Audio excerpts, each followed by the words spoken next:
Hey, this is Devon Allman of Honeytribe. Are you here?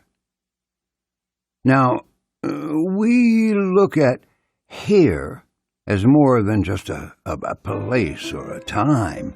It's a state of mind. And right now, here goes by the more formal title. Here is the Paul Leslie Hour.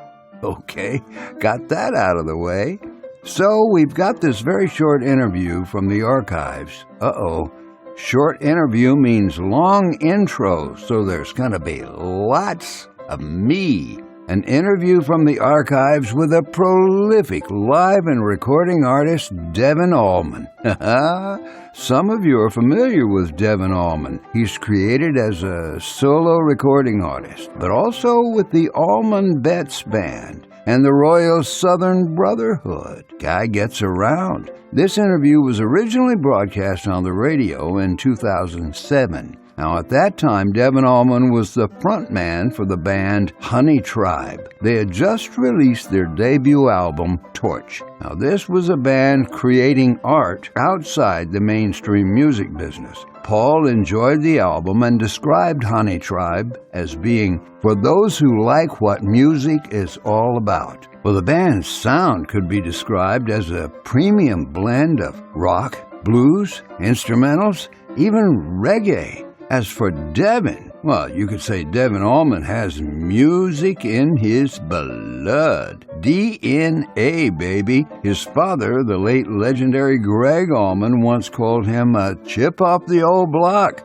But we think Devon Allman's style is distinctly his own. You'll enjoy Devon Allman's perspective on the music business and the message he's trying to send to all who listen. We've got even more interviews just like this that we want to get out into the world, and you can help make this show possible. Just visit thepaulleslie.com/support, and we be thanking you. Now let's hear what Devon has to say when he's called in to chat with Paul for a bit. Do you agree?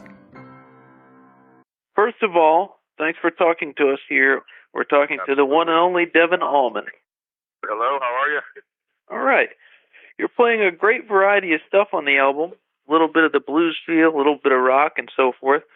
So I was wondering if that reflects what you have been listening to. Of course, I listen to, kind of all of that. I mean, like everything from Iron Maiden to Miles Davis, B.B. King, Santana, the Stones. But, I don't listen to a lot of, like, Southern rock. I've actually been listening to, like, a lot of college bands and stuff. I really try to keep it pretty various. The name of your band is Honeytribe. I was wondering, What does that come from? It actually, we were looking for a name. I was driving with my drummer, Marco, and I was like, man, we need a name, like, yesterday.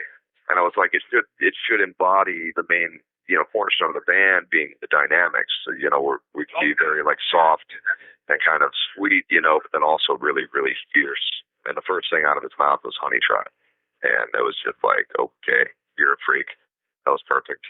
But it stuck, As far as your own singing, what vocalists have influenced you? I think, early on, just like soul singers, Al Green, Gerald Hall, Curtis Mayfield, B.B. King, anybody that sang from their heart was pretty much what I was into. My two favorite songs on the album, one of them is the instrumental Mahalo. First of all, it's a great melody, but I also love that word. Just out of curiosity, how did you come upon the title? I know it from Dr. Hunter Thompson. Oh, Dr. Hunter Thompson, yeah. Actually, man, I've been to Hawaii several times. I just have, like, this personal love affair with it. But the thing was like, I had wanted to write an instrumental for a decade, and I just never thought, that I would come up or be gifted with, a decent melody. So literally woke up in the middle of the night, had that melody in my head. I called my cell phone and sang it into my voicemail. And I woke up the next morning and I worked the song out. And the whole time I'm working it out, I'm like, thank you. Just kind of thanking the great creator for kind of bestowing a decent melody upon me. And I didn't want to call the song Thank You. So I dipped into the Hawaiian vernacular. Another one of my favorite cuts is Nothing to Be Sad About. Cool. So tell us about that one. I was riding with my son, and he was whining about something extremely trivial. And he's 7 now, but he was 5 at the time. And I just kind of turned back and I said, Orion, do you have 2 arms and 2 legs? And he's like, yeah. I'm like, do you have 10 fingers, 10 toes? Do you breathe okay? He's like, yeah. And I'm like, you got nothing to be sad about. And like, as soon as I said it, I just thought, wow, that's a really cool kind of premise for a song. I mean, so many people take for granted, just the daily blessings. And man, that song just kind of wrote itself. Do you feel that due to your genes that you have music in your blood, so to speak? Wow. I'm not a scientist. Given the fact that I did not grow up with my dad, I didn't even meet him until I was 16, knowing that, I fell in love with music by the time I was like 5 and, started a record collection at that age. I would say there's got to be something there. I read an article where you said that you hoped that Honeytribe would be together for 20 years. Could you see yourself doing anything other than music? No, not really. I mean, maybe when I grow up, I'll try something else. The only other thing I ever really kind of flirted with was acting, and maybe I'll revisit that. I did a ton of it in my teens. But I think, we're really on a mission. I look at the horizon of rock and roll, and when you see bands like Stones, Santana, the Brothers, when you see them retiring, which is an eventuality, it's a consequence of time, obviously. I think that, rock and roll, where it resides, that path is getting pretty thin. And we want to do our part to keep it going, So we're literally on a 20-year mission to do our part to save rock and roll. That's an interesting premise, and one of my questions that I was going to ask is, do you like the way that the music business is going right now? I'm pretty oblivious to how it goes because, Honeytribe is very, very fortunate to be under the radar and in, a bubble, so to speak. We make the records we want to make. We never are told what to do. We set our own work schedules. We make all the decisions.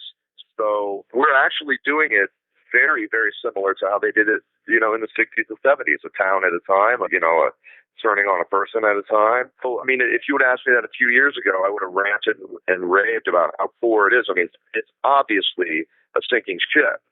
We all know this. The numbers come in, they're not selling as many records, concert attendance is down, but it doesn't affect our world, and that's a really cool thing. I think when you take matters into your own hands, your destiny is up to you and not some label or so. I think that the days of oh man, we want to get signed. I think, if anyone thinks that anymore, they're just completely off the mark because those days are gone. It's not cool to me. It's not cool to get signed anymore because they don't know what they're doing. So they're literally, It's quite obvious. I mean, the corporations bought up the labels in the 80s. I mean, big corporations, Time Warner, Seagram's. I mean, here's a liquor company that owns a label. At the end of the day, it's bottom line thinking. I mean, they sign a band. If they don't get a hit out of them in 6 months, it's over. And that's horrible because back in the day, 60s, 70s, even early 80s, you would sign a band because you believed in their talent and you nurtured them until they were seasoned at the game. So I'm really glad that we exist totally outside of it. What do you hope people get out of your music? Obviously we're not John Lennon. We're not trying to change the world or make some major statement. My hope is that whenever anybody listens to the record or when anybody comes to the show, that they can just kind of turn off the world for 90 minutes, just have a good escape and have a good time and just kind of remember what life is all about. It is about love and compassion and music and positive things. I mean, we're so force-fed with so much fear and negativity that, I think rock and roll's place in the cosmos is to entertain. That was an interesting segue you gave me because this broadcast is going out all over the world, thanks to Al Gore. So my last question. Right on. So my last question is, what would you, Mr. Devon Allman, like to say to the world? That's pretty an amazing platform to stand on. I would just say that love each other. Because that, at the end of the day, if you strip away anything material, all we have is compassion and feelings and love for your fellow man. And I think that can go a really, really long way. Well, Mr. Allman, myself, and on behalf of the listening audience, I'd like to thank you for being our guest today. Absolutely. Thanks for having me. It's been a pleasure speaking with you.